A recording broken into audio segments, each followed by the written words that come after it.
Ito na naman yung walang Zumba. Tinamad na naman po ako mag-Zumba.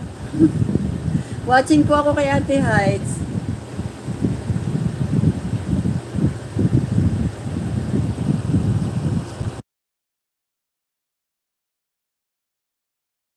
Siguro po bukas magsusumba ako.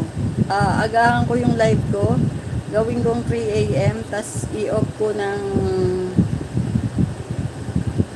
ko siya ng 6. Tapos magre-relive ako sa Zumba na.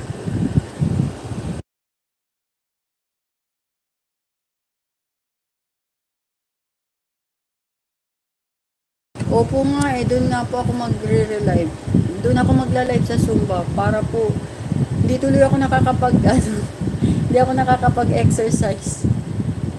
Pinapagalitan na ako ng anak ko. Sabi niya, "Ma, ikaw ba nagsusumba ka?" Sabi niya sa akin. Sabi ko, hindi nga eh.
So, naranasan nyo na pala yan dati.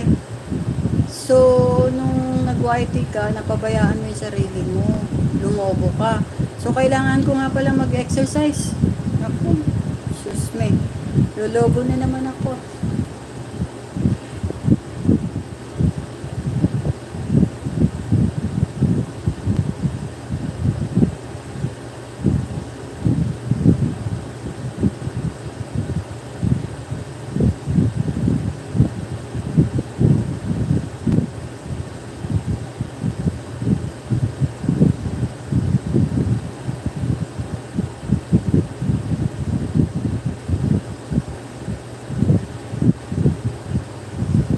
Opo.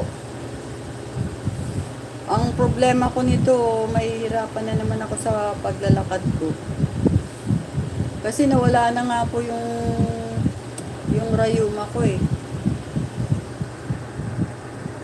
Need talaga host i-arrange ang time. Time management po talaga, no?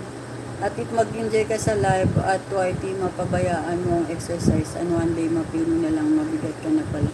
Opo, kailangan po talaga ng time management.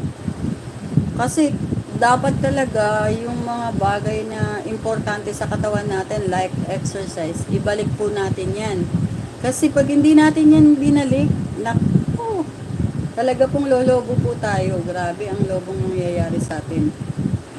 Kailangan pa naman ng katawan natin ng exercise. Kasi pag hindi ka nag-exercise, pinabayaan mo talaga yung katawan mo, naku po, ayan na, lahat ng mga sakit maglalabasan.